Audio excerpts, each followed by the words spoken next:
Is this thing working? You guys hear me?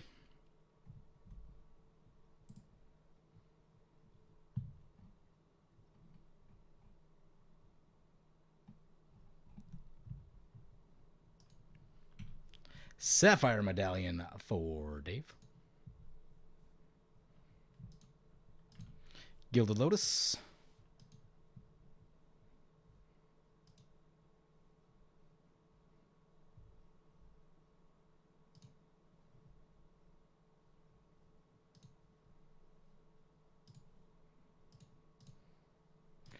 There's the Echo.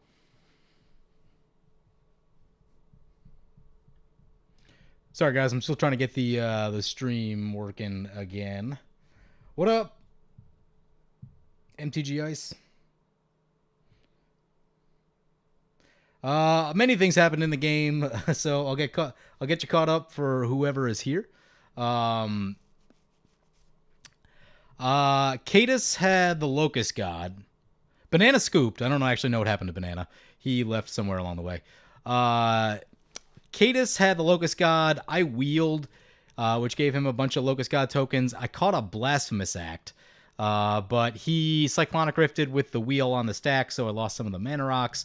Played Blasphemous Act, cast Aralia, took him out of the game. Now it's just me and Dave. Dave played an Intuition. He's flashing back an Intuition off of something. I don't know what here. Playing Echo of Eons. Seems pretty good.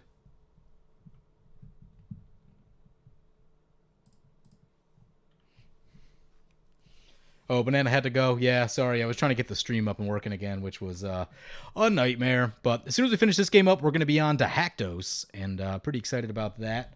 We should probably jump over to Discord real quick.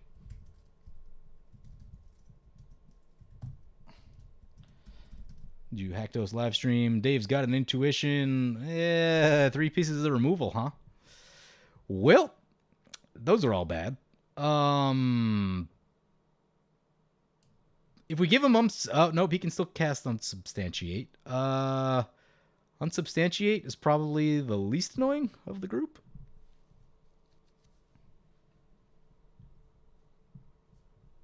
Oh, he's at 31. We're gonna be here a while. We gonna be here a while.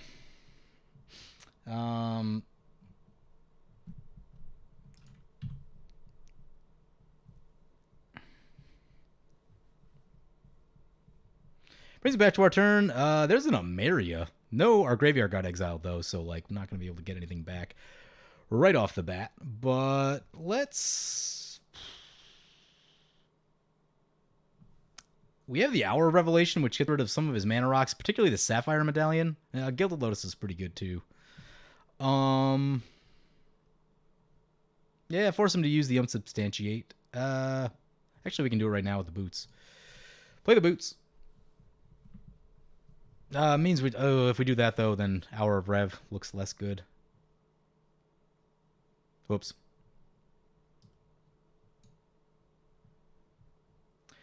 Whoops. What up, one-winged eagle? Oh, that's not the easiest to say. Boots into play. Try to equip the boots.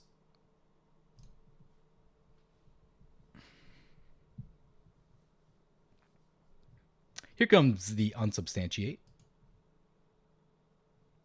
Actually, this works, and we can just recast Aralia, put the boots back on. Doesn't seem awful. Recast Aralia.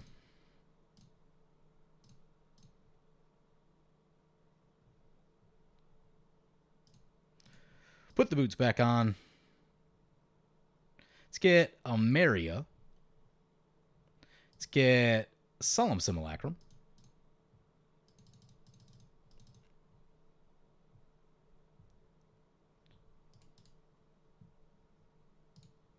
Use the ability. We're going to get a plains. That'll give us... Oh, there's no plains left. They're all in our hand.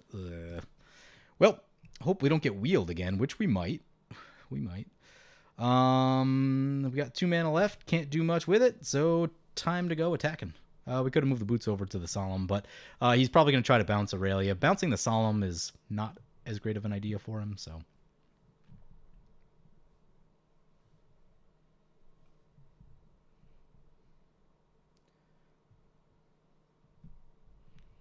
So for the Haktos deck, the strategy that I've gone with is using a lot of big burn spells, Magma Quake, Earthquake, Rolling Earthquake, that sort of stuff, because Haktos is always going to have protection from those as long as you pay the right amount of mana.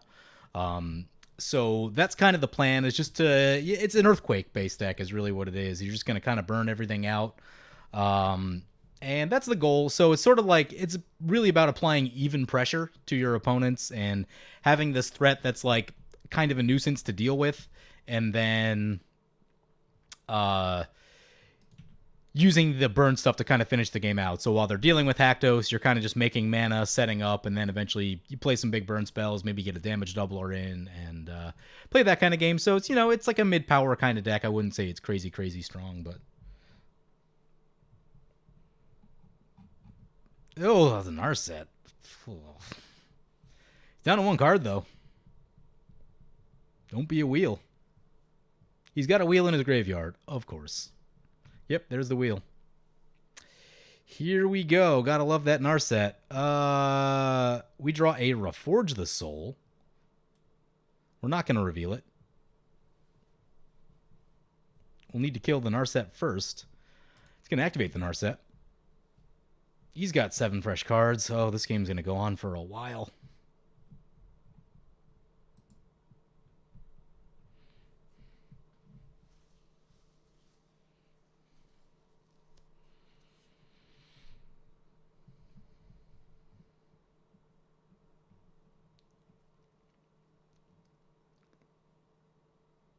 Yes, Dave only plays blue. Dave plays blue X decks. That's kind of his thing.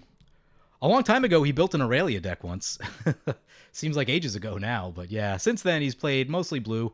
Really likes the control game. Really likes a lot of spells, spell-based strategies.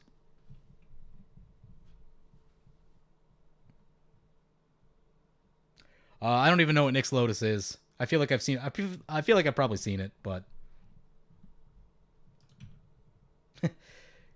Banana says this is his only chill deck. Just lots of mono blue control. The fact that we haven't lost yet. It's turn 15, by the way. This game's been going for a while. Oh, Mana Crypt. Not really what we were looking for. Chance that we get through and actually hit the Narset? Not amazing. I mean, gotta try, right? Gotta try. 2 birds would actually be a problem.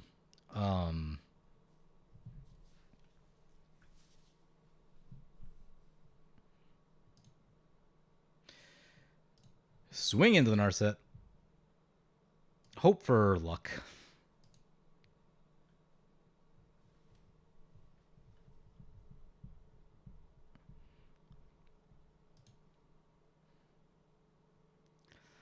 Ooh, Narset down. All right. Reforge the Soul is on.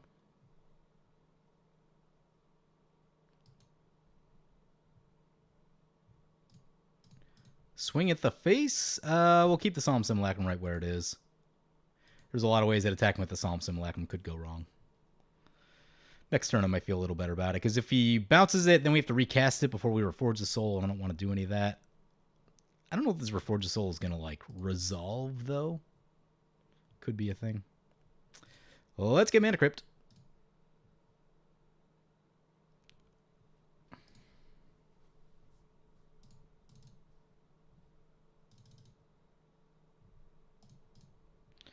Try it.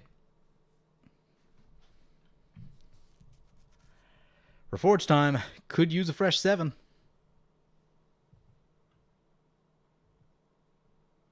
It resolves. Ugin's back. Sunforger's back. What did he discard? Lands, Bident of Thassa, Force of Will?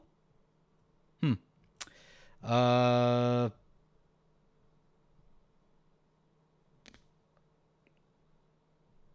much mana do we have? We have 5, 6, 7, 8, 9, 10, 11, 12, 13, 14, 15. 15 mana. 16 if we play a card from hand. Let's get the Mistveil Plains in so we don't get it wheeled.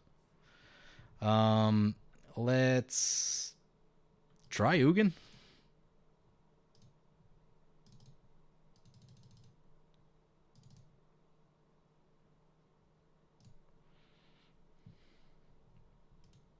See if there's a counter.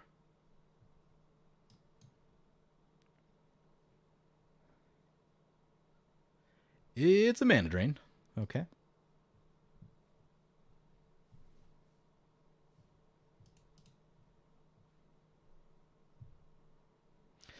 Oh, we're going to be one short of being able to use Sunforger all at once, but probably still the correct call right here, even though I'm really against doing that. Next turn, I think, is just going to be Counterspell City, so that is what it is.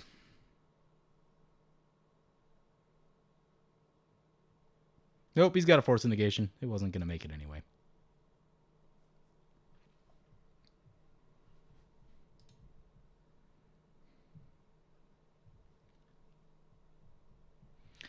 Hammer of Design or sit on Teferis. We'll sit on Teferis. Rift is really bad for us.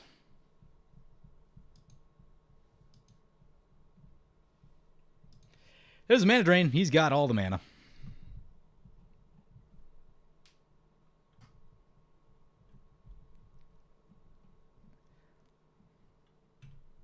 Oh, that's Personal Tutor. Main phase. Doesn't look like he has a way to draw it yet, but who knows, he might find it. You guys like watching matches with Dave? Yeah, if you like blue magic, Dave is your guy. Lots of counter spells, lots of thinking, that sort of stuff. Not a lot of permanents in play other than like mana rocks usually. That is definitely his style.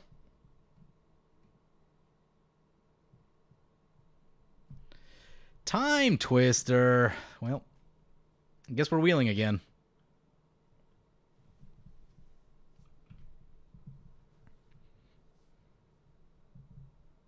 There's now a big army of birds that we need to watch out for. Ooh, I kind of wish we got that Hammer of Nazan into play, because then we could Blasphemous Act with impunity. But that's not going to happen now. There's a Bident of Thassa.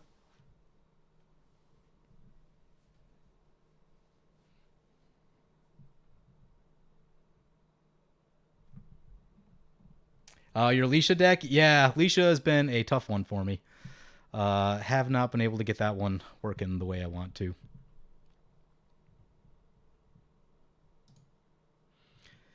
Gitaxian Probe, Arcane Denials the Gitaxian Probe.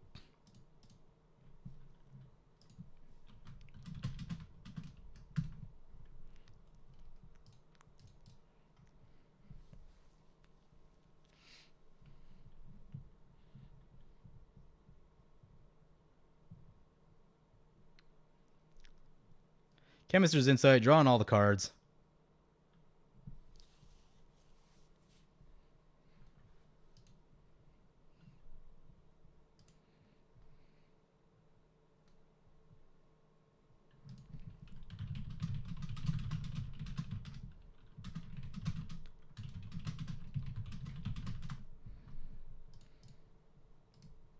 I'm going to scoop right here. Dave thinks he has me, and he probably does. He can just outvalue us at this point. He can just draw and make a ton of Drakes. And I really want to get the Haktos game in, so we're going to do that. Let me see if... Got to do this thing. Bear with me a second while I try to get all these settings. Again, I haven't figured out how a great way to like monitor all the things that are happening yet. So I think there's a button to make this go to commercial. How do we do that? I don't know. I guess I'll figure that out later. So Dave wins that match. And we'll get actual Haktos into play. We'll get actual Haktos going now. So go find the Haktos deck. One of the problems that I've had is that like I have so many decks now, because I just have them all saved, that the deck selection screen is really difficult for me. And it doesn't like scroll the right way. So it's actually easier for me to just like pull up a deck here, edit it real quick, and then use that to have it auto-select the deck. Nope, Haktos is right at the top there.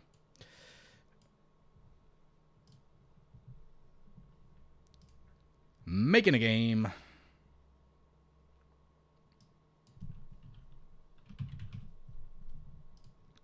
All right, making a game for some Patreons. If you are a Patreon and you want to join, just join.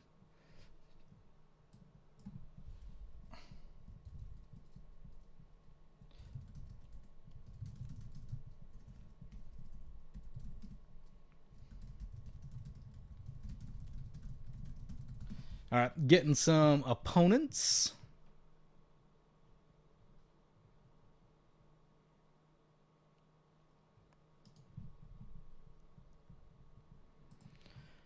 Let's see what we got.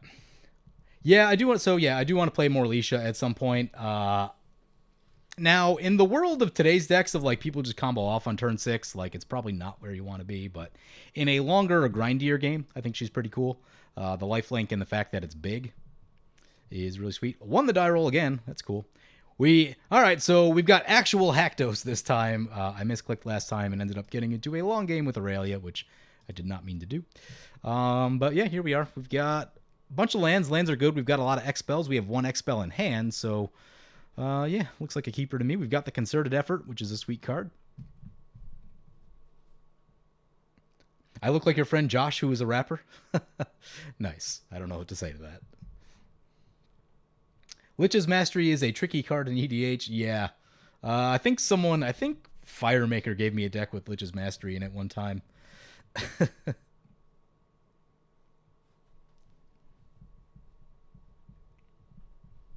All right, we got some opponents. We got Nate. We got Nate. He is piloting Zoni Thousand-Eyed. It's going to be Value City for him.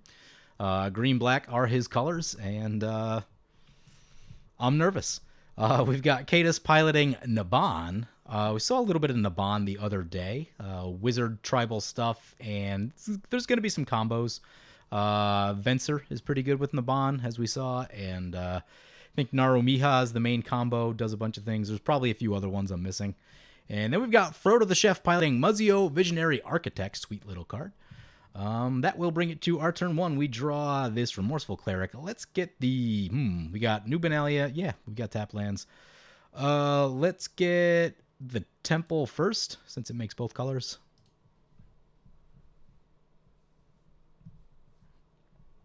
Assemble the Legion on top. We're going to keep that. Assemble the Legion is best early in the game and gets worse as the game goes long. Nate is probably going to shoot it with a Rex Age at some point, so it's like chances of surviving are not amazing, but if it does, should be pretty cool. Yeah, I scooped the game up. I've got about an hour left before I have to go. I've got some plans tonight, so wanted to get this Haktos game in because that was kind of what I set out to do today, and you know, Dave was going to get there eventually. It was just going to take a really long time, so... Spit some rhymes. My throat's getting dry. I need to drink more water. Rhymes, rapping is not where I want to be at this moment.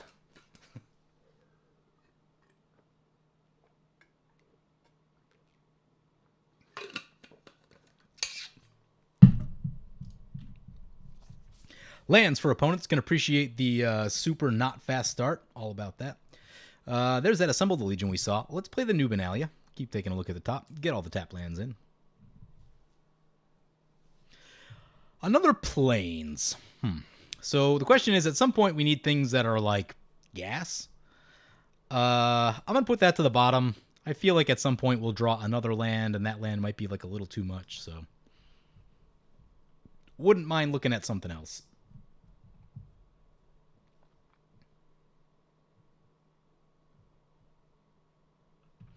Alicia's the Mardu one, right? I confused that with Alila and all the other ones that have similar sounding names. What would I do for Alicia? I would probably do Revelark combo if it were me, just because it's a combo that I've been playing a lot lately, so it's one that I'm comfortable with. But there's other stuff you could do there, like you could make an aggro deck. Oh, why are we discarding stuff? Fens Lurker? Enters battlefield. Each opponent exiles a card from their hand.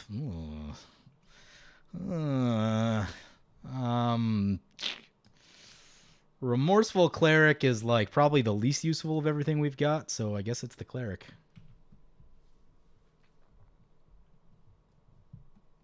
What was I saying? Things. I don't remember what I was saying. Oh, Alicia. Yeah. Yeah, probably Revelark combo for me. I thought about something the other day that was flashing through my mind, but I don't actually know if it would work or not. My buddy Nate, not the Nate in chat right now, he was looking at this Mardu combo list that he wanted to do with Sir Gwyn, except after we went through it for a while, like it was basically like Razakat's combo into some other wackiness. And I think there was a self-mill thing in there. Actually, that's what I would do. I would probably do self-mill combo. So there is a combo that I learned recently. I think it was Pleasant Kenobi that did it on stream or something. You use Basalt Monolith and Mesmeric Orb, and you can infinitely mill yourself. If you're playing white, that means that you can get Savine's Reclamation into your graveyard, which means that you can then get 2 permanents back to play for 5 mana that are 3 CMC or less. 2 of those cards can be Aggravated Assault and Feast and Famine. But there's other things you can do there too, which are pretty cool. So that's the thing that I've been thinking about a little bit. Alicia would probably be a pretty good deck for that because you have Vampiric Tutor, Demonic Tutor to actually be able to like tutor those combo pieces. So that seems pretty nice. Went for the Mistveil Plains right here, just we don't have much going on, so good time to get Mistveil Plains.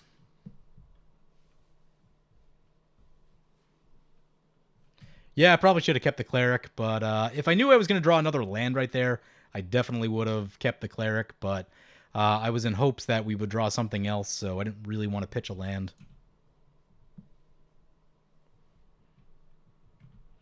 Oh, it gets exiled too, so we can't even get it back. Oof. Don't know how much graveyard interactions in this deck. Let's see if we can pull the deck list up. We have Scavenger Grounds. That's probably about it.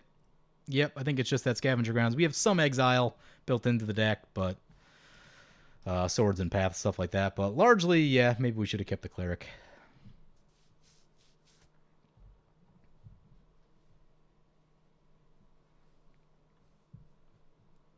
The price of blood on Tapped Out, I'll have to remember that. I'll probably forget, but send me a comment somewhere, and maybe I'll remember to do it at some point. Thoughts on Siona? I haven't looked at it much. I really need to look at it more. I know a lot of people have talked about it. It seems interesting, so, there's that. All right, what are we doing? We've got the choice between Concerted Effort and our Commander. Commander feels pretty good right here, I think. There's a Rhystic Study in play, so some card draw is going to be happening. Don't have any answers for it currently. That Rhystic Study might soak up all the attention from potential Rex Sages, so that would be good. Opponent gets a draw one. See what number we roll on Haktos. We roll 2.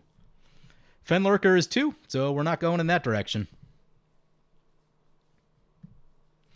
I'd say 2 is probably a bad number just because I think a lot of removal exists at 2.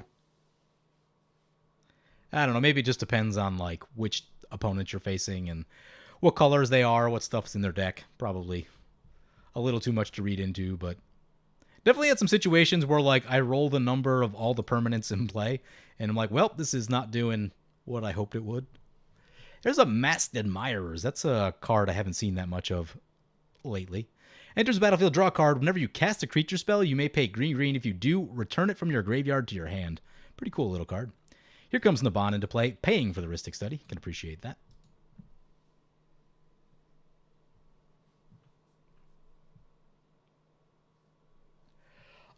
So Toxic, about appearing on game nights.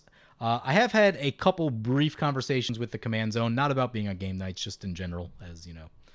Really, introductions is kind of the first times I met them. So I met them at GP Vegas, and so I met Josh at the casino after the Friday Night Commander thing they did, which he was like definitely in party mode at that point. So I don't know that he like remembers me at all. So that was probably not like the best introduction I could have had, but it is what it is.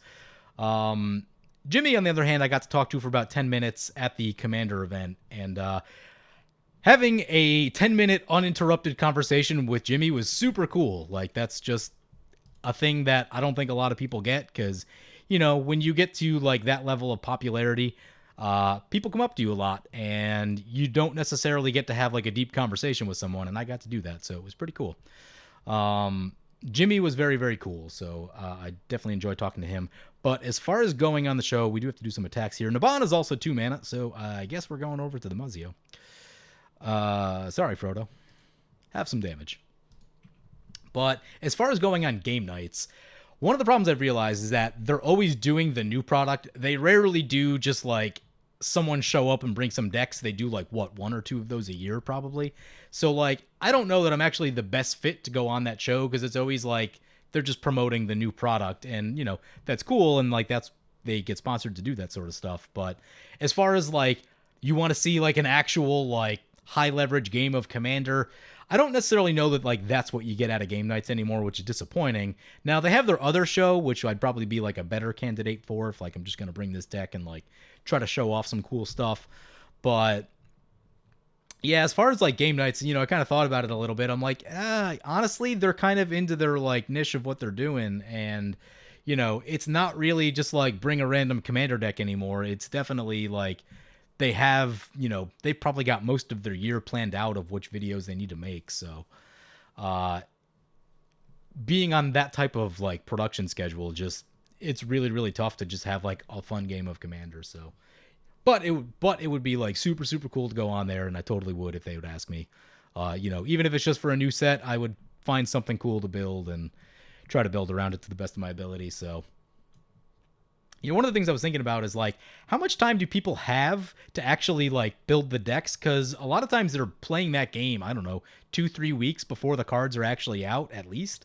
So you're probably in this weird place of like, I would like to play test a deck ideally before I showed up with it, but I don't know if you're actually allowed to do that because of like NDAs and stuff.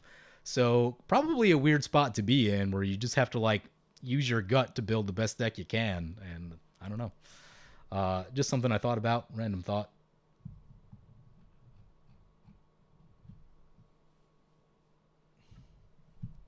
Ice says I'd be a great fit because I'm charismatic. Thank you. I appreciate that. I try. To the great detriment of my playing, my plays go to hell. But I try to talk to the best of my ability. Muzio coming into play. Was that Gilded Lotus into Muzio? Yeah. Brings it back to our turn. We get a counter on Assemble the Legion. By the way, one of the coolest things I've ever seen on my channel in what, I think we're on 3 years now, coming up on, yeah, actually right around 3 years. Someone played a doubling season with Assemble the Legion, and that's a combo that I've been meaning to get back to because you double the number of counters that go on Assemble the Legion, and then the number of tokens also get doubled. So like this one counter creates 2 tokens, and so on. In about 2 turns, the number of tokens gets really out of hand.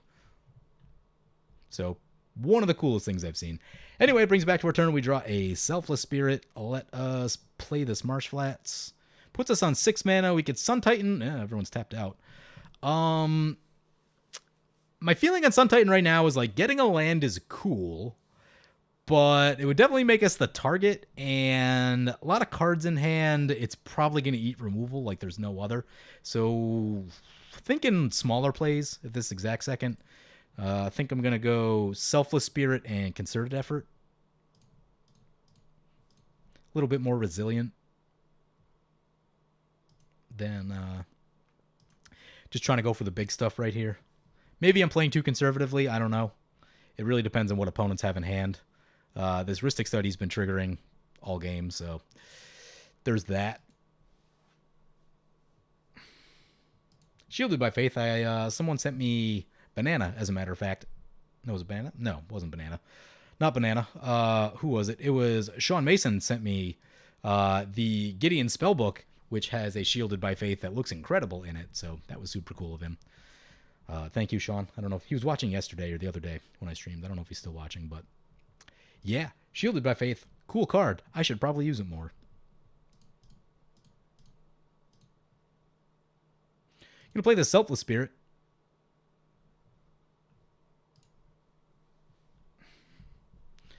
Into the Rhystic Study.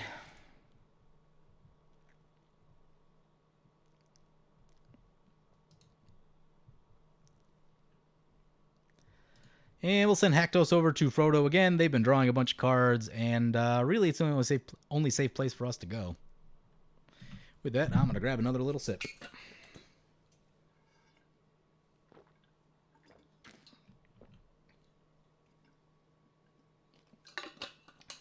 Thank you, Toxic.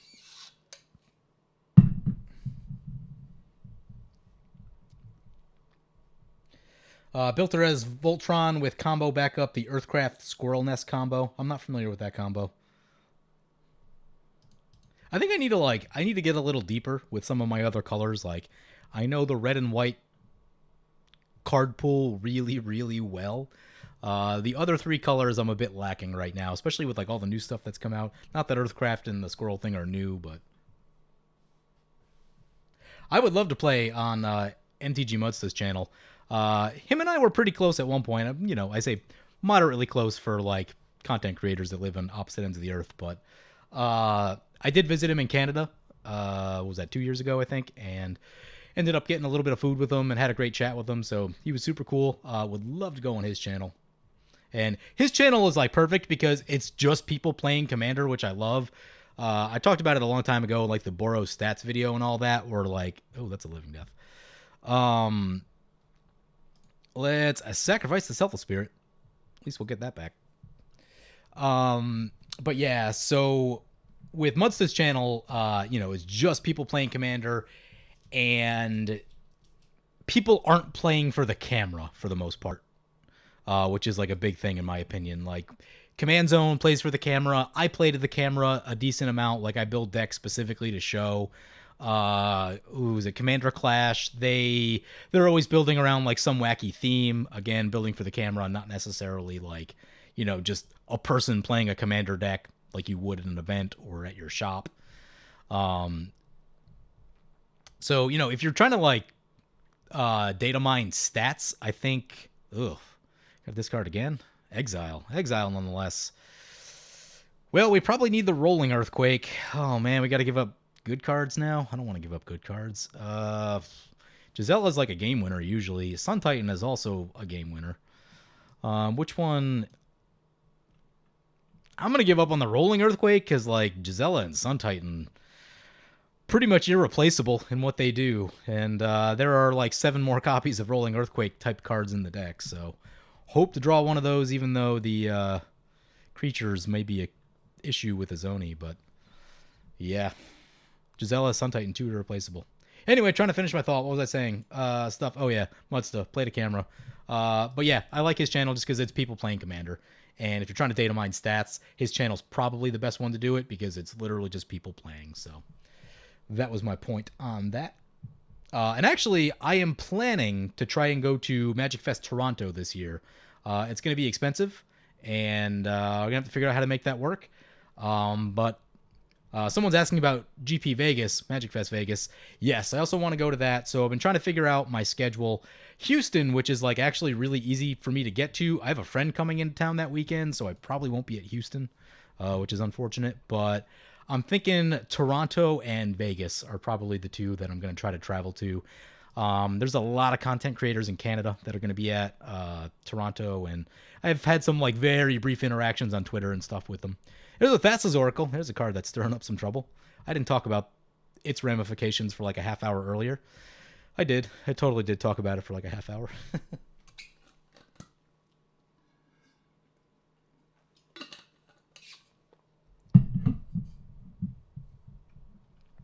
The first time you heard my voice on Mudsta channel, you got very confused. Yeah, we used to do some stuff back and forth back in the day. I think he's just been super busy with his channel, honestly. I haven't heard as much from him lately, and I get it. The more success you have, the more work you have to do, so you do get busy. But yeah, it was fun doing some stuff on his channel. One day he was sick, and I actually offered to like do his voiceover for him, you know, free of charge, just as like, you know, helping him out. And I didn't get to do it, but it's something that I've still like thought about a lot. Like, how would I go about doing it? Would I read it in my own voice, or would I try to read in the tone and the demeanor that he uses? You know, obviously still my voice, like not doing an impression per se, but like, you know, copying some of his characteristics.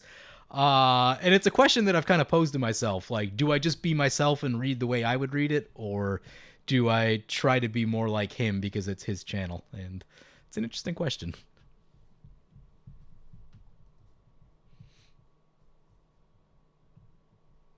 Why does that enchantment include protection? Why indeed? A concerted effort, cool card that I am very excited about using.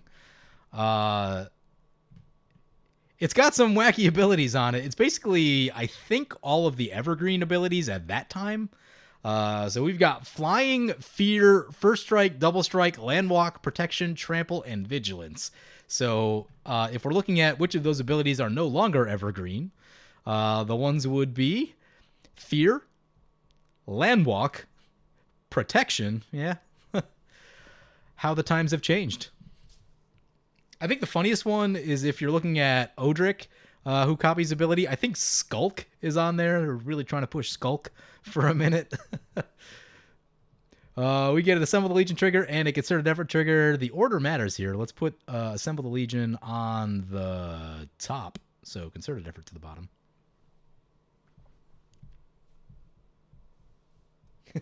Landwalk and Fear. Landwalk, Fear, and Protection. Yeah. Those are the good evasion abilities. You don't get that type of evasion anymore. Now they just jam Menace on everything.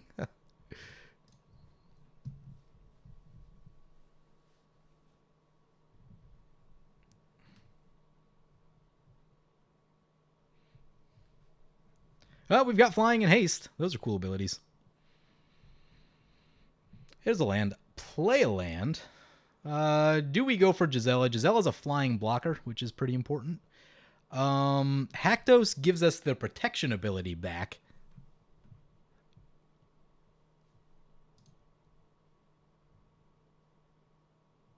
I'm gonna go for Haktos right here. I just want to get a better look at the protection ability spreading with Concerted Effort, since that's like a mainstay of the deck. I know what Gisela can do. Gisela is very good. Gisela also is prone to eat removal, but hey, we've got 1 mana left over for the Rhystic Study, so we'll pay for that. I also know what Sun Titan can do, also a fantastic card, so really just trying to get a better look at what this commander does with this particular combo piece, because you don't always get to see both of them together, so. Chosen number is 4. If we attack, then we can't block the Steel Hellkite, so we might just send a token somewhere.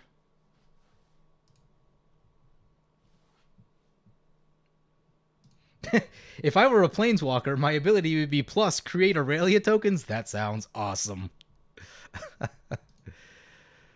I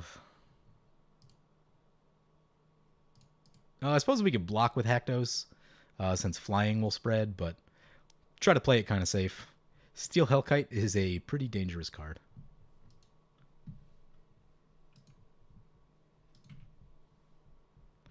We might just get like some sack outlet loop nonsense to happen on Nate's turn, though. Not really a way around that.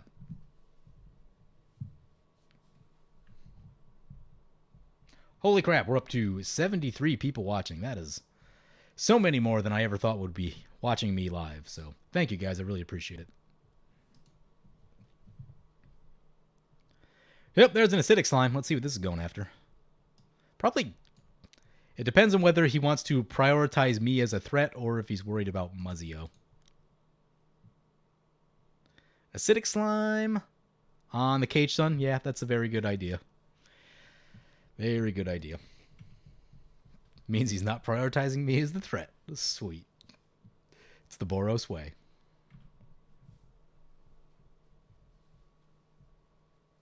I have not had a chance to resolve Shadow Spear yet. That's the thing I need to do.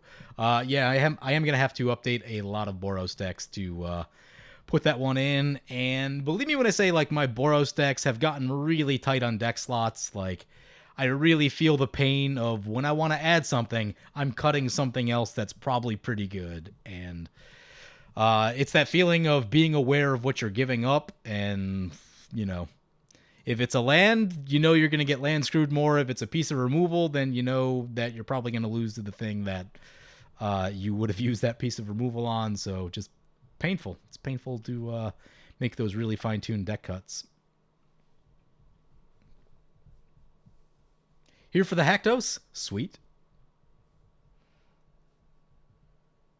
My minus ability as a Planeswalker, if I were a Planeswalker, would be to tutor for an equipment. Yeah, that's a sweet ability also.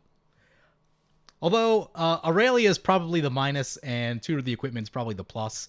It's a pretty strong plus. Maybe they're both minuses. Be like a double minus Planeswalker. Someone go on MTG Cardsmith and make my face on a Planeswalker card. That would be absolutely ridiculous. Maybe he'll do that on Twitter if I get bored. We'll see. What's the ult? The ult would probably be like something Gisela based, probably. Double damage. Damage can't be prevented. Cough a bunch of creatures into play. Give them haste. Something like that. The ult is Teferi's Protection plus DOS to your command? Yeah, I'd be down for that ult. Thassa's Oracle is doing the thing. 2 triggers.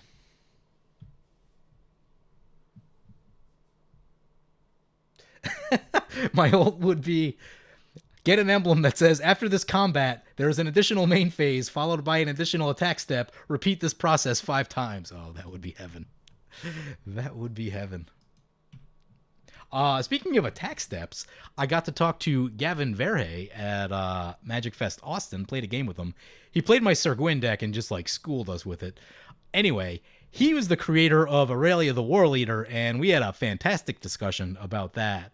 Aurelia's not in the command zone. I went to check the command zone. She's not there because we're not playing Aralia, but it was actually cool talking to him about it. Like, one of the really subtle things on Aralia is the fact that it untaps all creatures, which means if something's like iced down or you have a cool ability creature like Goblin Welder or Kiki Jiki, you can use that ability a second time without having to attack with the creature. And it's a really, really sweet and subtle thing. So, I complimented him on that and just had a lovely discussion about it. Super cool. But he even signed 2 of them for me, so that was cool too. Got 2 signed copies.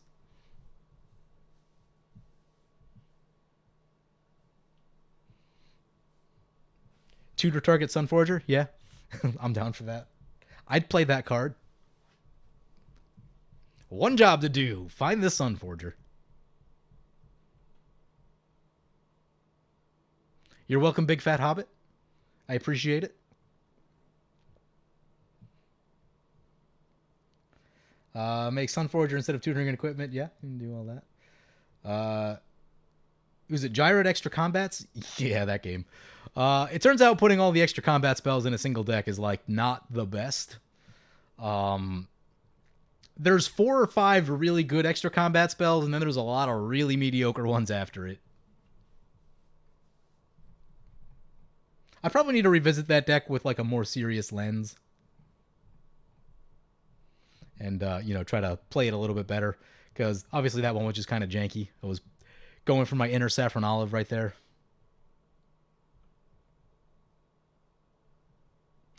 That's an Achroma's Memorial. You want to talk about protection. And evergreen keywords. There's a whole lot of them on there. Hey now. Steel Hellkite now has protection from... No, we have Selfless Spirit still. Whew. Good thing we left the Selfless Spirit back. Got a little nervous. Favorite extra combats beside Aralia. Aralia is my favorite because it does something that most of the other ones don't, which is she also provides damage. Really? We're attacking me? All right, I've got protection from things other than 4. Oh, it's got Trample. Trample.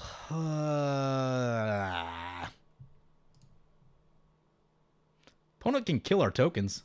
It's pretty annoying.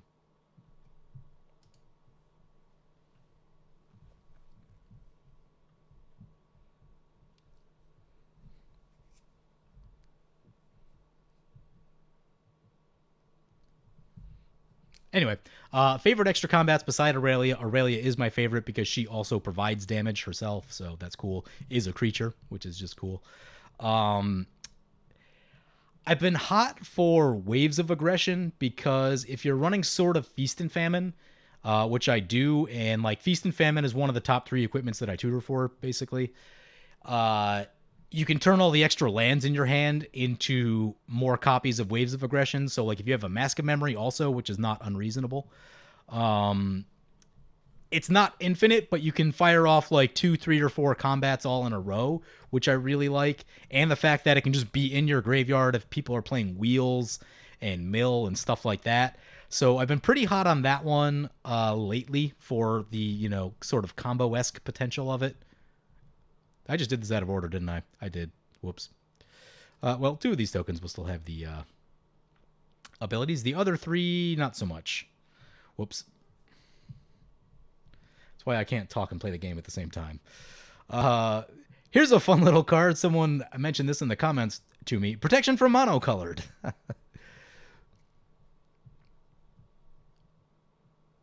Who are we going for right here? The protection thing would be fun and janky. And does take a turn to get going, but Gisela is just like, good.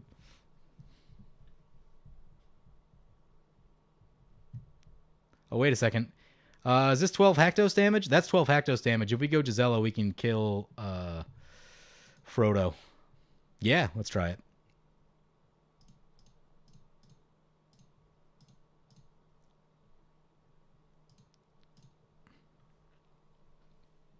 Heuristic Study will trigger.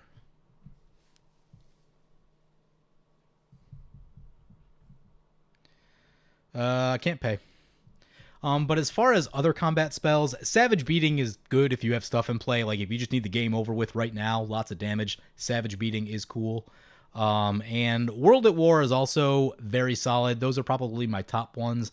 It's really kind of a question of like, what do you want to prioritize? If I'm prioritizing the Feast and Famine thing, which I usually am, then I'm going for Waves of Aggression. But the difference between Waves of Aggression, Savage Beating, and World at War is like really, really subtle. So, you know, it's a question that I've like asked myself a lot of times, and it really kind of depends on like what other little subtle benefits do you want out of your extra combat.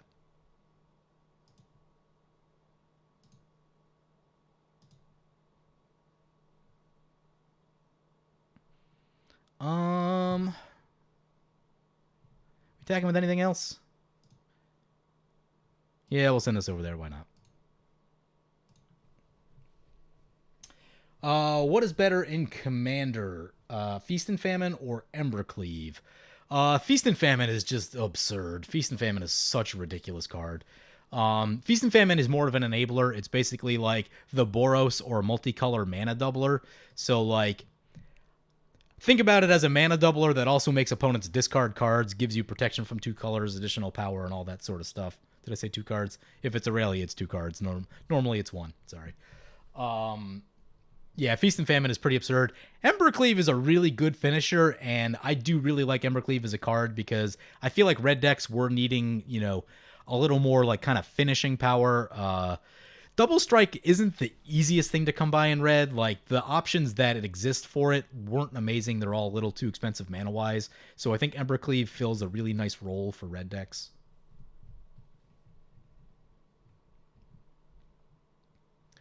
So Frodo goes down. That'd be the doubled commander damage off of Haktos. And I attempted this once in another game. I can't remember if that was filmed or not, but someone interacted with me before it happened. But Gisela, pretty good with Haktos. Pretty good most of the time.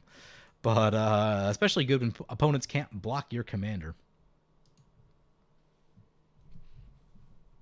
So anyway, the equipment's Feast and Famine is like better for enabling and really getting ahead of your opponent's mana-wise, plus green and black are very common colors. Embercleave is a really nice finisher. You need damage right now. You need your opponent dead. That's a great card to go to. So, and hey, Embercleave is like surprisingly expensive for a card that looks like it should be only a commander card. But I haven't been keeping up on Standard. I assume it's seeing some sort of play in Standard for it to be as much as it is, because I had to cough up a lot of prize tickets at Magic Fest Austin. Oh, we got another Mass Reanimate spell. Cool. Living Death back. Living Death's in the graveyard still.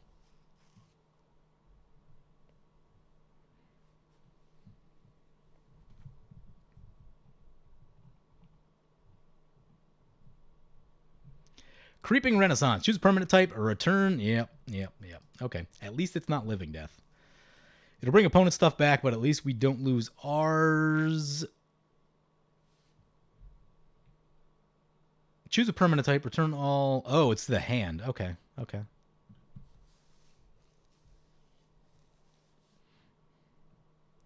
Acidic Slime is back. Let's see what opponent's going after. Probably the Concerted Effort?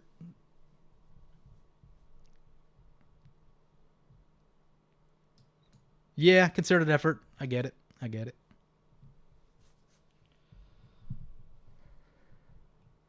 Top 5 mechanics all time. I can tell you my favorite mechanic. My favorite mechanic is easily flying.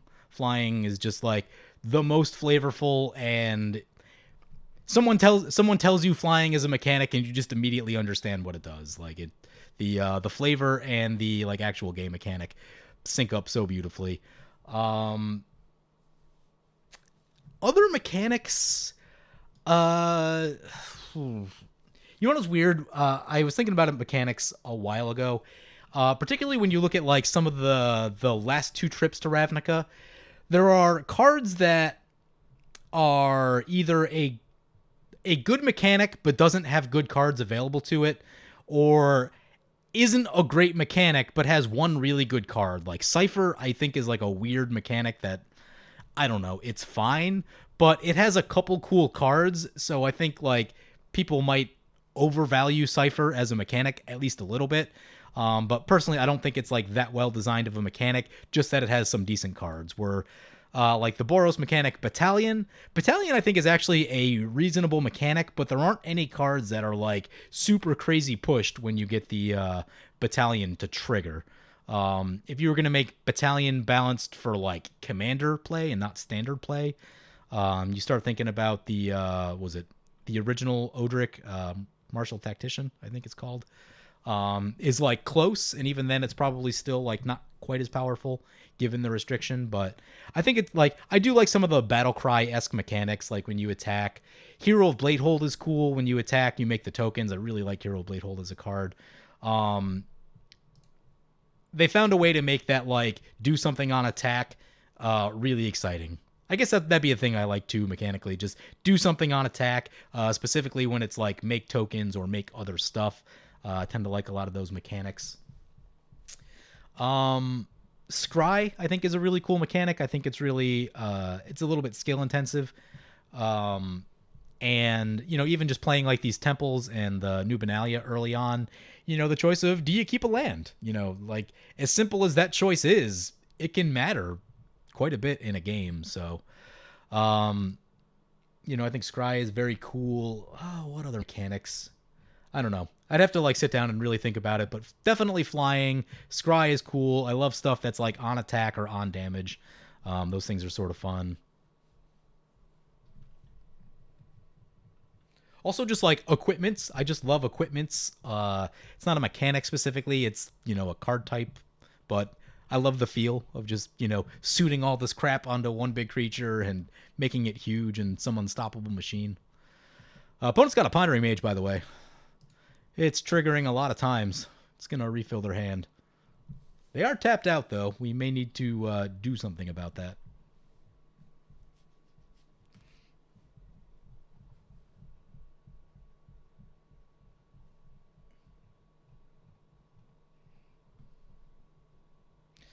Keeping Haktos under $100, so likely no Feast and Famine. Yeah, Feast and Famine will put you over $100 pretty quickly. I have run out of Feast and Famines. I am in need of one more for a deck that I just built. I actually rebuilt my Aralia Weapons of War deck in paper, and most of the good equipments are still in Sir Gwyn, so that's a problem I'm working on figuring out. But yeah, so if you don't have... Haktos is a deck that you can easily build without Feast and Famine. There are decks that I would say that you really kind of want it. Like in Aralia, it's just the double combats makes any of those swords so unbelievably good. But Haktos, I think you can live without it. You will want to find mana from other places. Sword of the Animist is really good and doesn't cost a fortune. Dousing Dagger is a nice boost of mana, and a lot of times you're going to have protection from those tokens. So those are great little ways around Feast and Famine that still get you the mana that you need to win a game. So if this were an Aralia deck, I could... Damn it, I think I did it out of order again. Sorry, guys. Oh, wait. Concerted effort's gone. Never mind. There's an Arid Mesa. Okay, play an Arid Mesa. What's in our graveyard that we can Sun Titan? We milled a Fire Song at some point. Ooh, we lost a Sunbird. Sunbirds is a big loss. The blue player looks like they're getting pretty out of hand. I know if I let Nate go, he's also going to be a problem. Can't say I love any of that.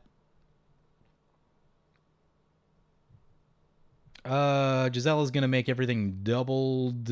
I think turn everything on the blue player. I think that's the plan.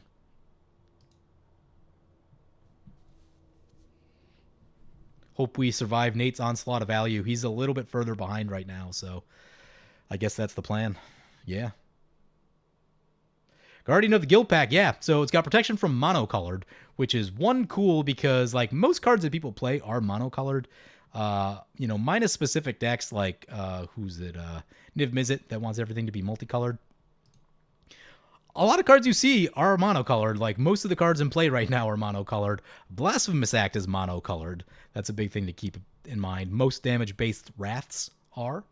But the big thing is that we're using it with concerted effort. If you get concerted effort with Guardian of the Guild Pact and Haktos in play, that's a lot of protection for like most things.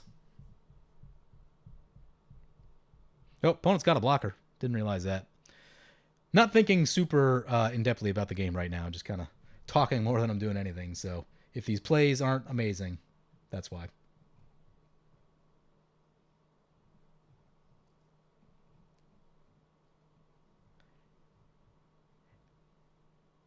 Ambrose, I'm good. Thank you.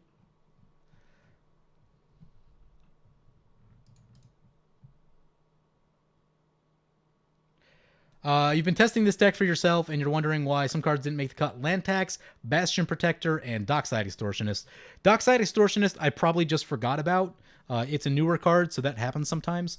Land Tax, I cut just because I was trying to get some like other fun things into the deck before I went to video. And land tax doesn't work very well on Magic Online. There's a problem where when you land tax, you usually draw a land per turn also. So like a lot of times when you land tax, you end up drawing only lands for the rest of the game, and it's like a big problem. In paper, it's obviously much better than that. So yeah, obviously, play land tax. But just for the sake of like trying to get a couple extra pieces into the deck that like I wasn't sure about. Like I wasn't sure about the Guardian of the Guild Pact, that sort of stuff. I wanted to make room for those things. So that's why you don't see some of those big staples. Bastion Protector was another one that I forgot about that one and realized it later, and that's one that I need to test out because that's actually pretty good for what Hakdos is doing. Really, anything that's like just granting abilities is going to be solid. I know Kristen was using. It's the red vampire that gives your commander haste, and that looked pretty reasonable to me, so that's another one to check out too. Favorite card from Theros Beyond Death. Honestly, I haven't looked at the set that closely. There's some cool stuff. Haktos is pretty exciting for me. The Shadow Spear, whatever that thing's called, looks really, really cool. Pretty spicy card. Heliod, I'm really excited to try. Heliod's Intervention, I've seen some people talking about. They've really liked what it's been doing. So yeah, there's a lot of cool cards in the set. I haven't digested all of them yet. I was really hoping on Iroas 2, triple strike for all your creatures, but that didn't happen.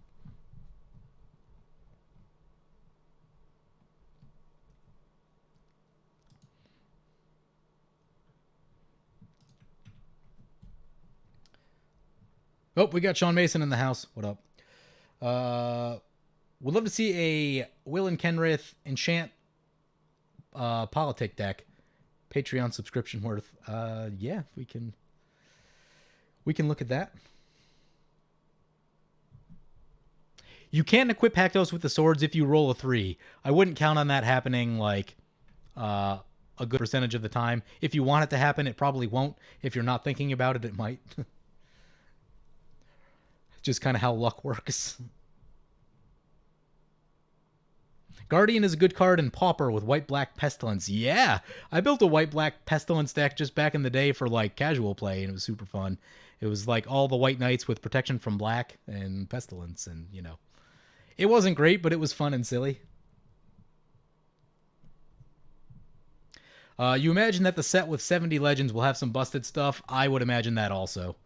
The question is, how many things do you think are busted in that set? There's probably like 5 that are just like pushed over the top, like Golos level stupid, and then there's probably like 5 to 10 more that like aren't that broken but are still just strong relative to like other commanders that are out there, and will probably have some pretty strong abilities, drawing cards, making more mana, that sort of stuff. And then, you know, any number of other ones that will be anywhere from like mediocre to pretty good.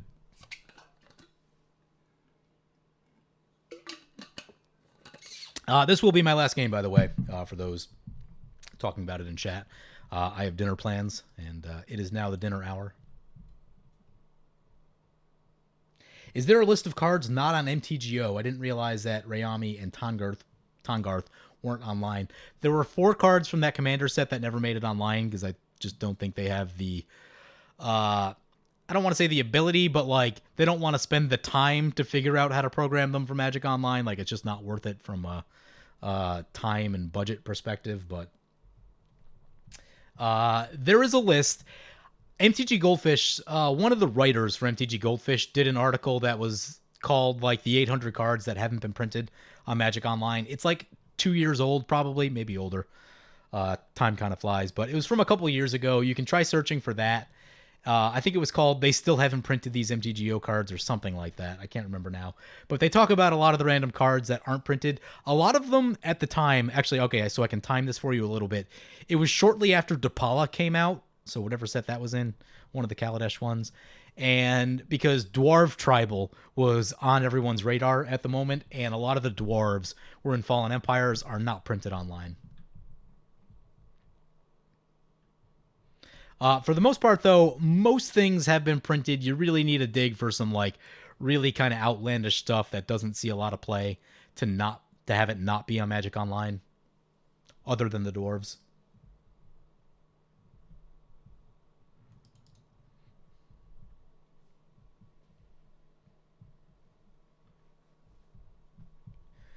Which Kraken are we talking about? I don't even know where we are anymore. I'm barely paying attention to the game. Just talking and looking at chat. Am I planning to make a black-green Titan deck? Not offhand, but, you know, never know what'll float across my desk. What I'll get inspired to make. Some days you just wake up and you want to build a deck. That's what happens. And but again, I haven't, like, completely digested all of the new set. So that's a thing that I still need to do. Dan, thank you. I appreciate it. Haktos has performed okay. I would not call it a top-tier Boros commander. If you... I talked about it in the video. If you do like the ABCDS classes of commander, it's probably a C or a B, depending on how much you really want to push it. 7 cards, 4 open mana. No, more open mana. 7 open mana? That looks like a Rift. Oh, a Rift would be bad.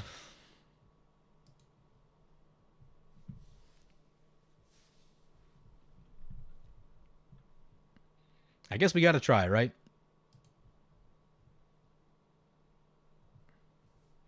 Time to get rifted.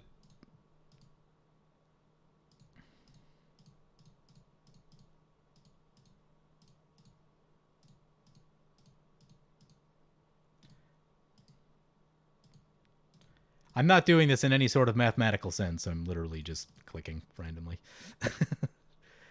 We're at 34. I don't feel like we're going to get attacked.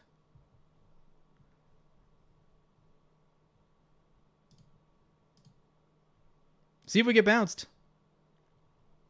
Sun Titan triggers. Get a land. Nadir Kraken. Is that in play? Or is that just a card that people are talking about? I'm bad at this following chat thing. I got to work on it. Doesn't appear to be in play.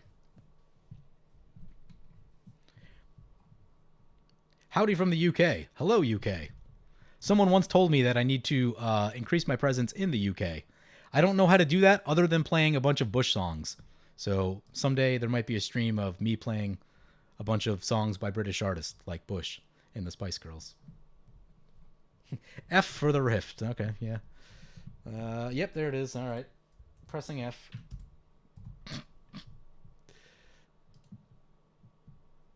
Oh, you want what Rift is so bad for? Or Assemble the Legion. Awful. Just awful.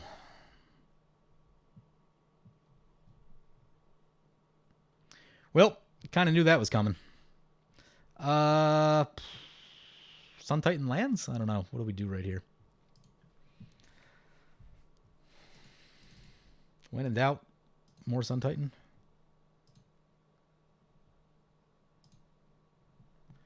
We've got 3 fetches in play, about to be 4.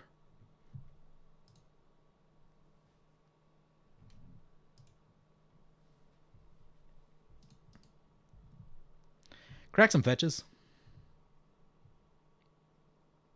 Let's get a Sacred Foundry untapped.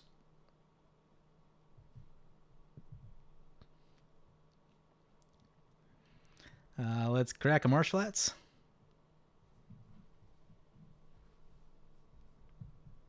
The new basics? Yeah, you like the new basics? They do look pretty sweet. I don't have the new basics in my deck. Get a Plains. Crack the Zared Mesa.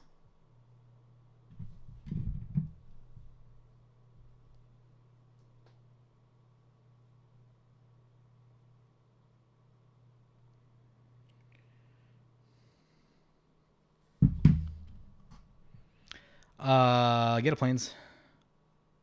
Crack a Bloodstained Mire. Get a Mountain. If you got 5 mana, try Assemble the Legion. Get that back into play, because that needs time to be effective. And that's kind of my issue with Assemble the Legion, is just like so slow. If you're talking about a game that's going to go 7 turns, if you're casting it on turn 5, it's not doing that much for you. You really need to force the game to go long and make sure you draw it early. Also, bounce is really bad for it. There's a Playcrafter. Gonna kiss our Sun Titan goodbye.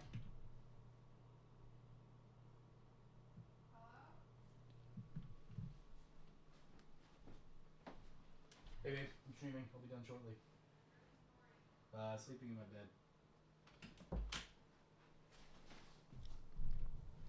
Playcrafter time. Sun Titan down.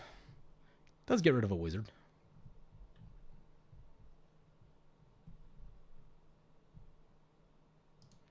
No, not the Fenlurker. Oh, I gotta discard more. Probably gonna be the Guardian this time, since we've already lost the concerted effort.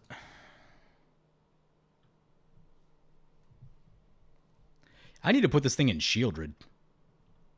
I've been meaning to make a Shieldred deck that just, like, punishes everything and everyone all the time.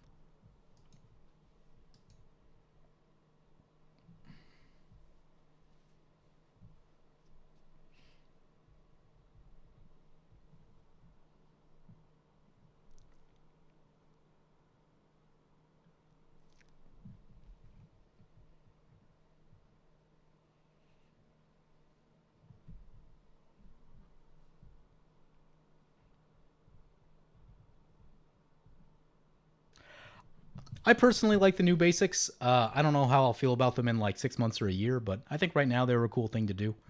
I know a lot of people said they don't care for them as much, but I don't know. I think they were a cool change of pace.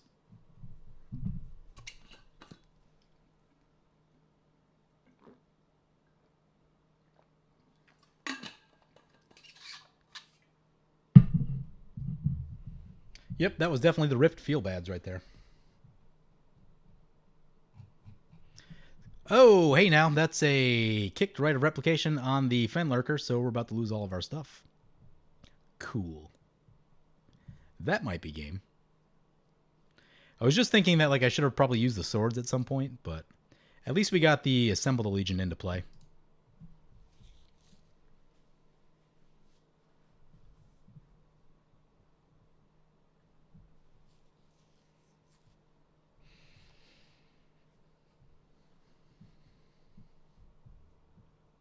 Shieldred is brutal with contamination. Any black deck is brutal with contamination. That's not specific to Shieldred. But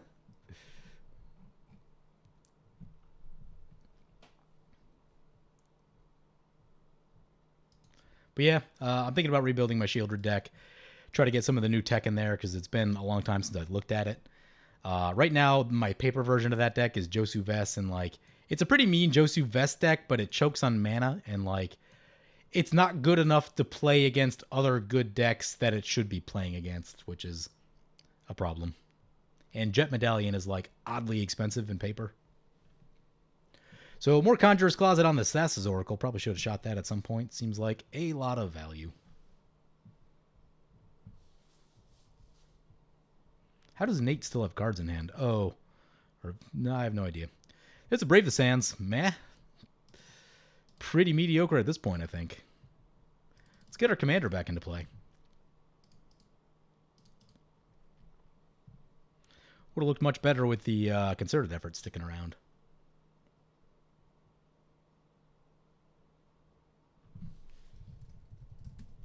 Yes, you should feel very dirty for that rift. Now, I get it. The game was probably going to end if you didn't. So I was talking about this with someone the other day about Rift, and like maybe it was the other stream. I don't remember. It all blends together for me. But if you were to ban Rift, which is a thing that I think could happen at some point, you should probably print something else that's like a less busted replacement for it.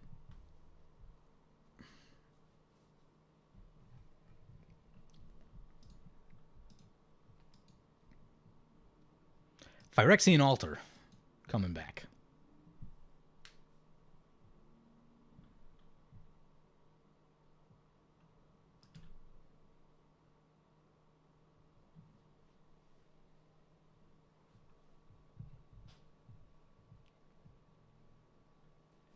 Don't like Thassa's Oracle. It only makes Labman combo more consistent. Yeah. I mean, the Labman combo I feel like is pretty consistent anyway. You've already got two things with it. So you've got Jace and you've got the Labman itself. You know, decks that want to run that combo, I didn't feel like the piece they were missing was, you know, a third Labman. I do get it that Thassa's Oracle is that trigger is harder to stop than Jace, or not Jace, than Labman itself. Labman can be interacted with. It's usually pretty hard once they have their whole deck, but stopping an ETB trigger is just harder than blowing up a creature, so there is that.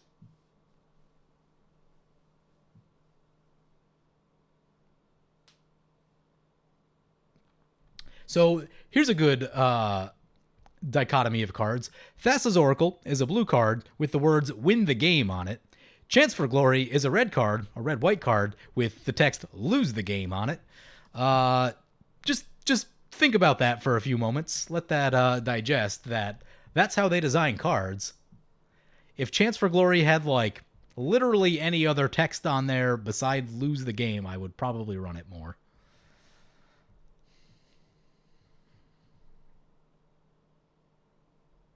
There are tons of mass blue bounce spells, but the one thing that someone pointed out to me that I had not considered is that most of them don't hit artifacts and enchantments. And I get it, blue should have like some ability to like bounce them at least temporarily. Can we stop bouncing the Assemble the Legion? That would be swell.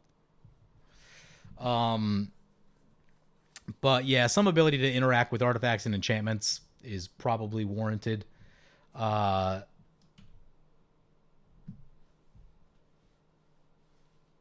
Yeah, I just lost my train of thought. But yeah, I guess like cards like Devastation Tide are still exist, and Devastation Tide is very good. It's sorcery speed, but you know, if you saw Rift get banned, I think Devastation Tide would be a big one that kind of picked up a lot of steam. And you know, I like Devastation Tide in that it forces the controller to give something up, which I think is important. What number do we roll? We rolled a 4. Okay. So we can block 2 of these.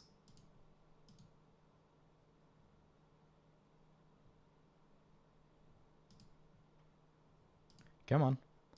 Block a second one. There we go. We could trade in our 1 soldier. I think I'll hang on to it.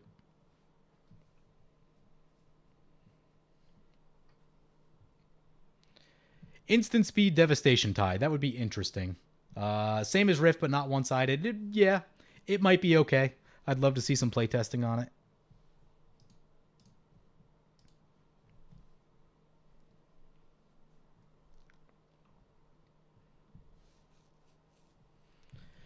Chosen number is 4. Opponent has 1 creature that is 4.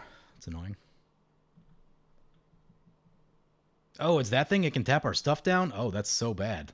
We're in trouble.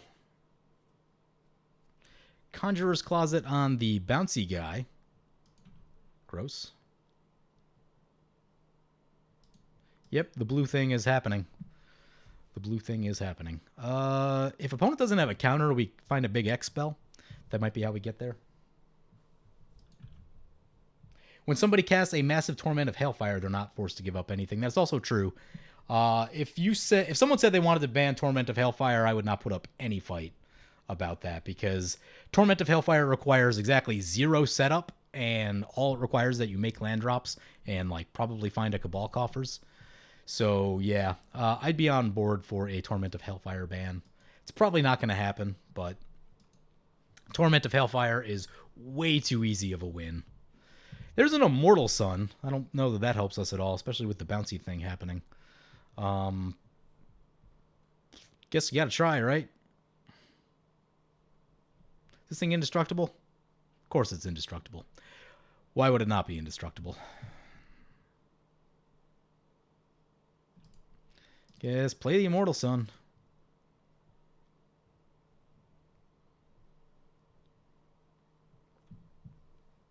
Play Brave the Sands. Play Assemble the Legion.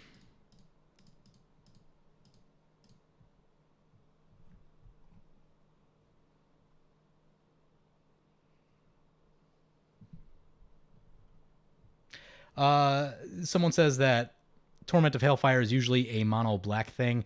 I've seen it in like Lord Windgrace decks, and in a Lord Windgrace deck, a Torment of Hailfire can kill you very early into the game. Well, that's indestructible, so we don't want to go that way. I guess we're going at Nate.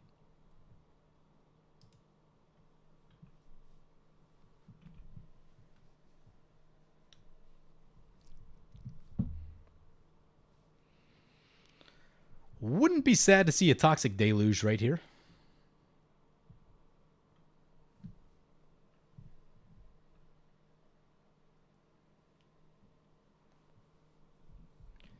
Yeah, I would. Torment of Hailfire is a pretty big feel bad, in my opinion.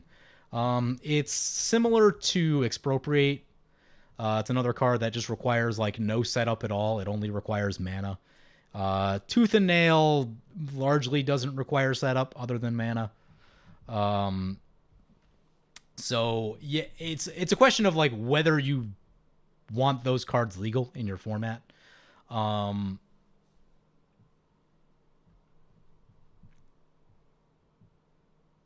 And I don't know. It's a tough question. Like, you know, generally it's bad to tell people how they should and can play. But on the other hand, like, it's just so ridiculously easy to abuse those cards. Expropriate is nice just because it's so expensive in paper that, like, it keeps a lot of people from playing it. You have to really want to play that card to go out and get one. Where Torment is relatively cheap by comparison. And it ends so many games. Like, it takes what could have been a fun and interesting game and just like, oh, the game's over now because you lost all your stuff. The one thing I have found that's good against Torment of Hailfire is life gain, and if they are going to be pushing life gain, that does give white a lot of like fighting power against Torment, which is cool. Exsanguinate only takes away your life, and it doesn't deplete your resources. Torment of Hailfire depletes resources because now you're sacking stuff and discarding things. And it generally takes a lot more mana for Exsanguinate to kill you. A Torment of Hailfire for like, I don't know, X, we'll say 8 or 9, is very damaging. You're probably going to lose a lot of life. You're probably going to discard a couple. You're probably going to lose some things in play. An Exsanguinate for X9, if you're still at 40, is like, meh, fine. You gain a bunch of life. So it is much more powerful than... Exsanguinate is much more powerful than Torment of Hailfire in terms of like what it can do per mana spent.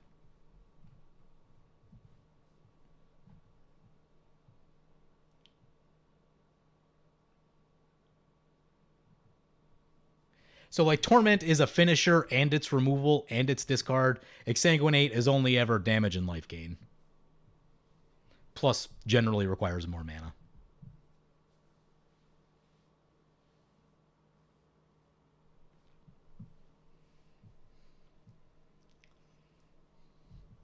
Man, I'd be so happy if, like, the Immortal Sun stuck back to our turn.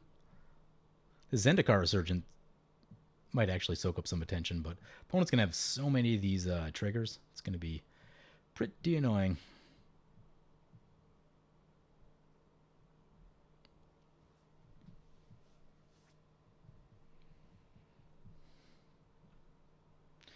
There's a Thassa in a Conjurer's Closet.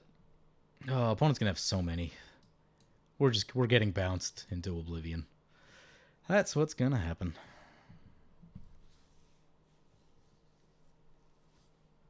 So 1 on Thassa's Oracle.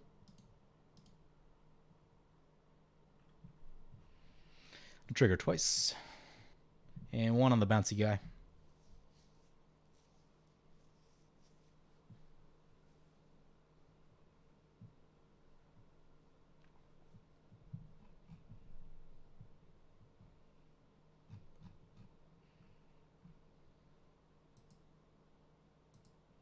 Yeah, that's what I'm talking about.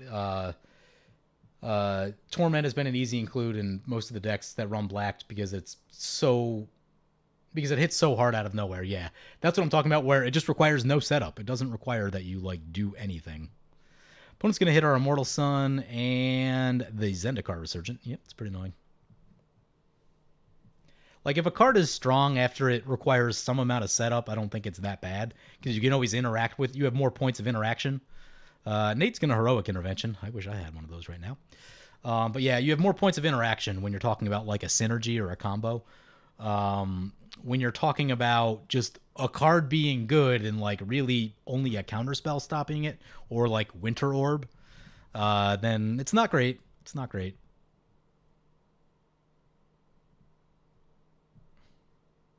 Scavenger Grounds. Nope, not what you're looking for. You get some tokens though. Nate now has a blocker. It's like not amazing.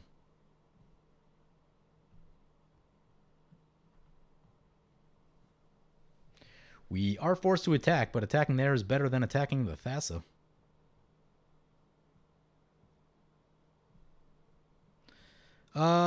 These are mostly okay. Replay the Immortal Sun.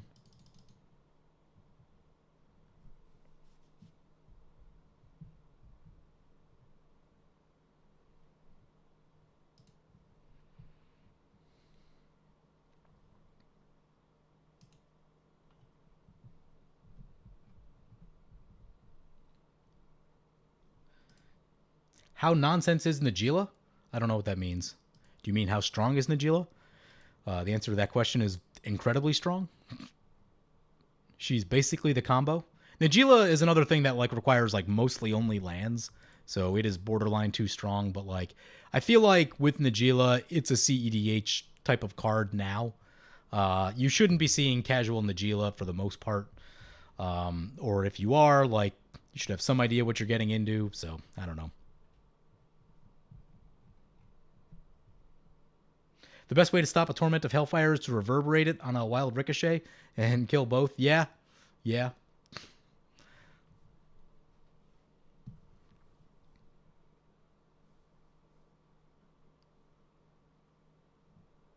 I'm going to do some blocking. I think we're getting crushed right here.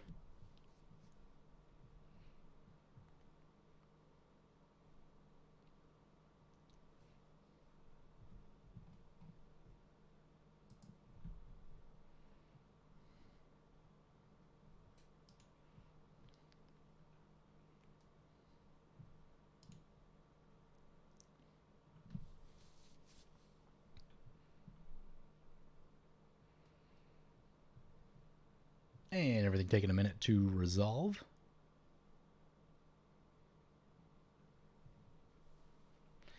I mean, if Nate untaps with like a single creature, he's got mana. He can cast his commander.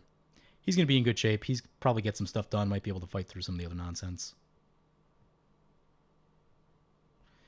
So, not that much getting done right there. We ate a couple tokens is really about what happened. Can we recast Haktos? Probably not. It's probably too expensive. 2, 3, 4, 5, 6. We've got 6 mana in play.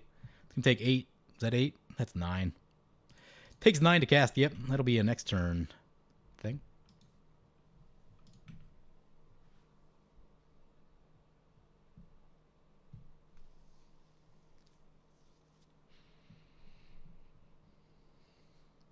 we count on Nate for Torment of Hellfire for however much mana he's got?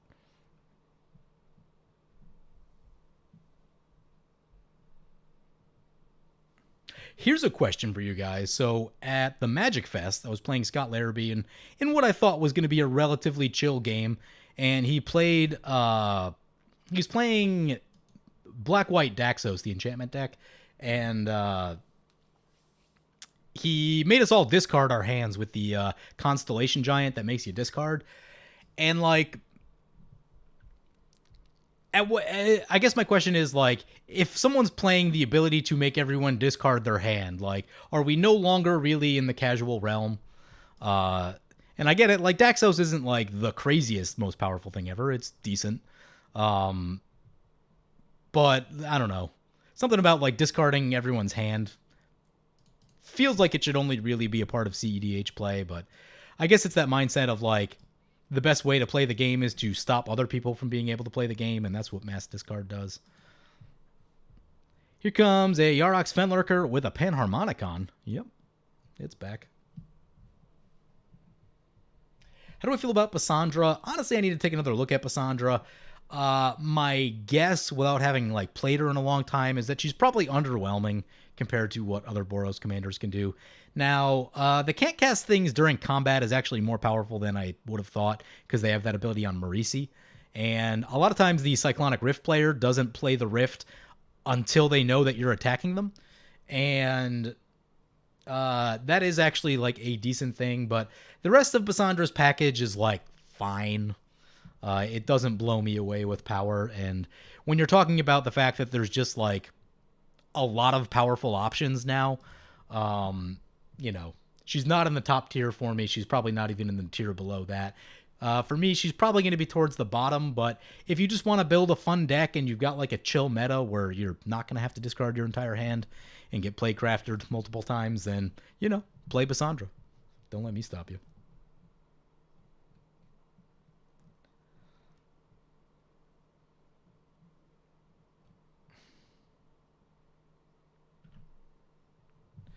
Wizards doesn't print good white cards because they took all that would be good in the colors in the white color scheme and gave it to green, blue, and white, blue.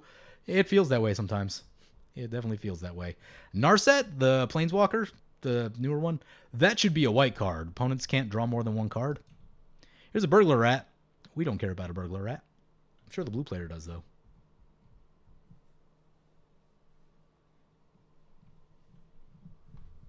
Oh, there's Narumiha. Is the game over now?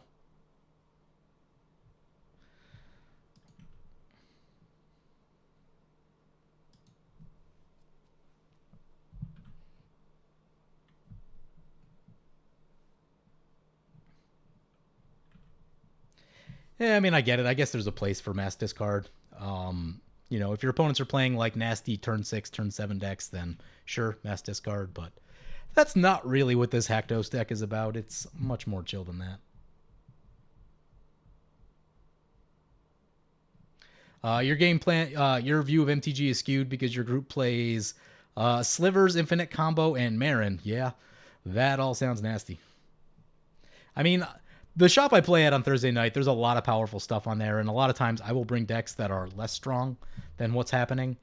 I don't really care for like the turn 6, turn 7 combo kind of metas. It's just not my thing. I'd rather play full CEDH because I know what we're doing. I know it's win the game at all costs.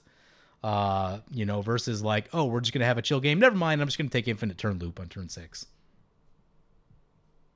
Narset's Disruption is very white in flavor. Yeah, I think it is too. Magus of the Wheel Alms Collector. Yeah, you know, I mean,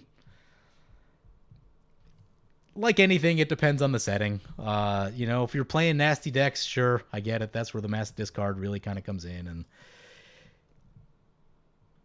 you know, if you know that that's what's going to happen in a game, I guess it's fine. It's like for me going into this game, like expecting to get Fenlurker a million times wasn't really what I was expecting, so like I don't feel great about it, but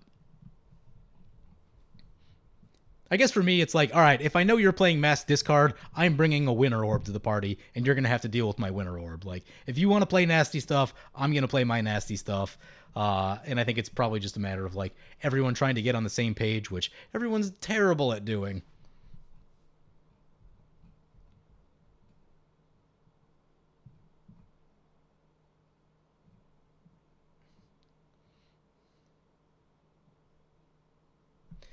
Champion of Thune says near CDH or battle cruiser with oops combo kill is an awkward place to be. Yeah, it really is. Like one of the kids I was playing, he was playing. What was he playing? I think it was Queen Marchesa. It was a Mardu deck. I think it was Queen Marchesa, and he just like stumbled into the Sunforger Final Fortune Angel's Grace combo, and he's just like, I'm not gonna do it because I thought we were having like a different kind of game, but the fact that he didn't do it meant that he eventually lost a couple turns later. Like, it is just a really awkward place to be. Oh, we got a Kristen Gregory in the house.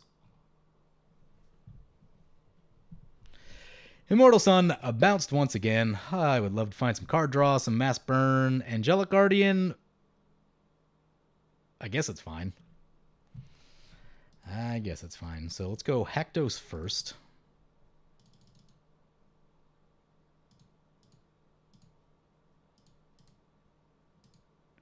And Haktos is basically just going to use up all the mana right there. Well, any other attacks that make sense? Nope. Pass like that.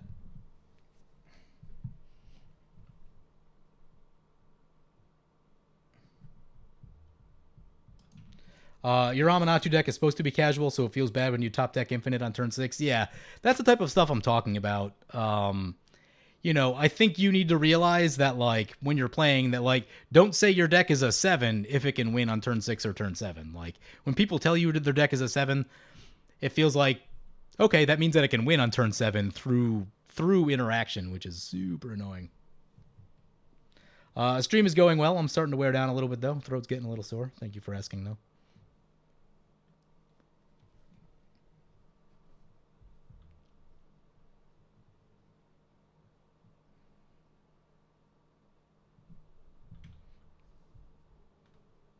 You can go, your deck can go infinite defenses with the Sunforger. Yeah, I mean, I don't know. Sunforger's a powerful card, no doubt, but it doesn't just win you the game. Like, it's not Torment of Hailfire. A lot of things still need to go right, and people can gang up on you. Here's an interesting situation I got into last night. I was playing Sisay Legendary Blades, and all I did was get Hammer of Nazan and Pariah Shield on Sisay, so damage can't be dealt to me. And my opponents were playing some like fairly nasty decks. Someone had a Niv Mizzet with the Curiosity combo on it, and they were super like upset by the fact that they just couldn't do damage to me. It's like, and they were like super fixated on it all game. And I'm like, dude, there's two other really nasty decks at the table, like things that are far stronger than my Legendary Blades deck. I was just trying to not die to the creatures on board is all I was trying to get done. And people were just like fixated on the fact that I couldn't take damage. And it's like, fine, I get it. Like, that's a good thing, but that's not going to win me the game. And it didn't, because an Atraxa player just played Doubling Season and Tamiyo. It's amazing how Atraxa players always have doubling Season and Tamiyo. They never like fail to draw either of them. I even tried to, actually I interacted with it. I played in Bolus Clutches on the Doubling Season with Tamiyo on the stack, and then they just have the Deep Flow Skate to ultimate the Tamiyo, and eventually Teferi and the Chain Veil. Nate might win this. Yeah, Zendikar Resurgent is a really powerful card. Gonti is also a really powerful card.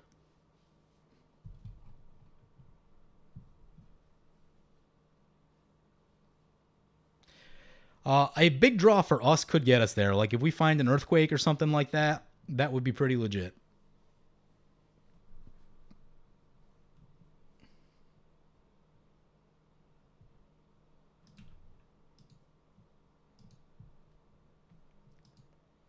People always focus you because your Tajik has defensive abilities. Yeah, that was the place I was in last night. It was pretty annoying. There's a Displace.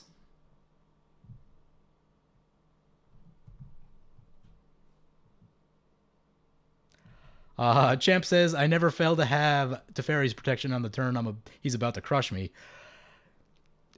You know, one of the things about Teferi's protection, it finds a way to be useful in 100% of games. In 100% of games, someone will either try to do damage to you, blow up your things, target you with something, and it covers all of those. It's just always useful. So whenever I do have it, believe me that I'm holding mana up to try and use it and make sure I don't lose my position in the game.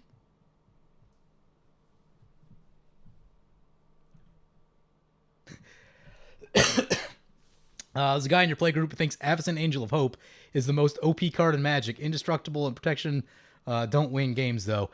Avacyn is very strong. So, like, you know, if you're playing a creature-based game of Commander, Avacyn is so incredibly difficult to get through. Now, if you're just going to Torment of Hailfire, then, you know, Avacyn is less good in that situation, but it's still just... It's probably a little bit too strong. There are definitely situations where Avacyn feels too strong. But I love Avacyn. It's such a sweet card. And, you know, again, it's that question of, like, defensive abilities versus offensive abilities. Torment of Hailfire and Craterhoof just end the game.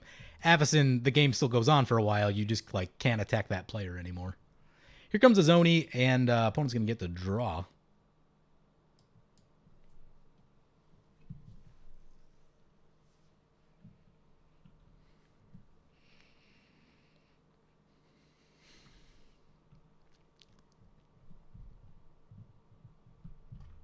Yeah, someone says they have the same experience when they drop Platinum Angel. Yeah, and that's actually why I don't run Platinum Angel in the Angels deck anymore, because it's just such a big target. People see it and they're like, "Oh God, what?" And you know, because of that, it just eats removal and doesn't actually do the thing you want it to do, which is like prevent you from losing the game. There's a lot of ways to interact with it, and you know, every once in a while it'll keep you alive, but you know, over the course of like 10 chances with a Platinum Angel, I don't know. It might actually be useful in like 2 or 3 of those games. I don't know.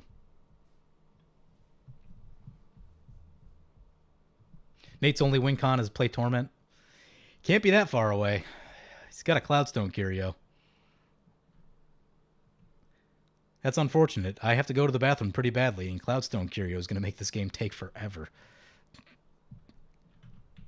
There's a Caravan Caryatid. Oh, I think this is just like cantrip deck where every creature draws a card. Wouldn't mind a little of that right now. Yeah, he also plays Craterhoof. That is the thing that he does.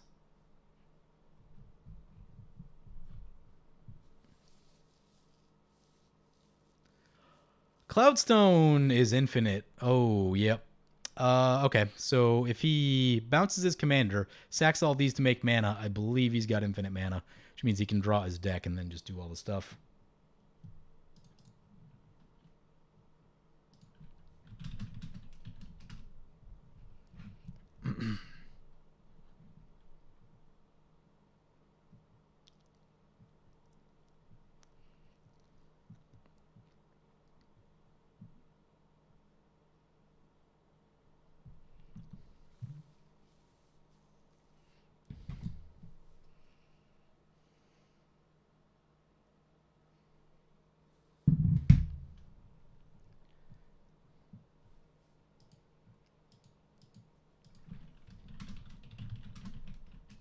Yeah, he's infinite. That's infinite mana.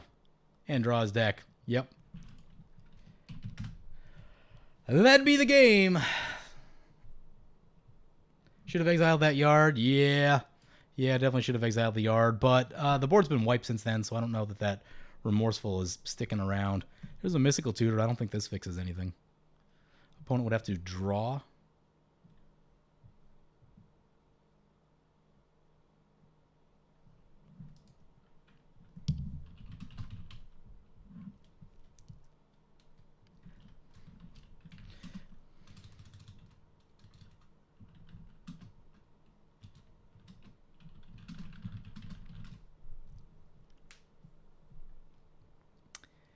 Mystical Tutor. Yeah, no way to draw. Do we have a way to draw? We have Gaia Reach. Nope. No Gaia Reach.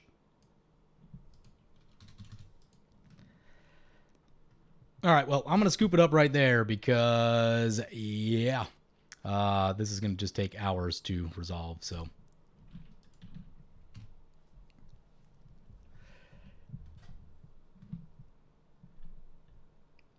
Dave, no. Game just ended. Nate got Cloudstone Curio, Zendikar Resurgent, and his commander, which is enough to make infinite mana and draw his deck, also the Phyrexian Altar. So that'd be the game. Anyway, I'm going to wrap up the stream right here. Thank you guys for joining. I hope you enjoyed the look at Haktos again, even though we had to weather some mass discard and didn't get to play all the stuff that wanted to play. But anyway, hope you guys enjoyed it, and I'll see you guys next stream or next video. Thank you for watching.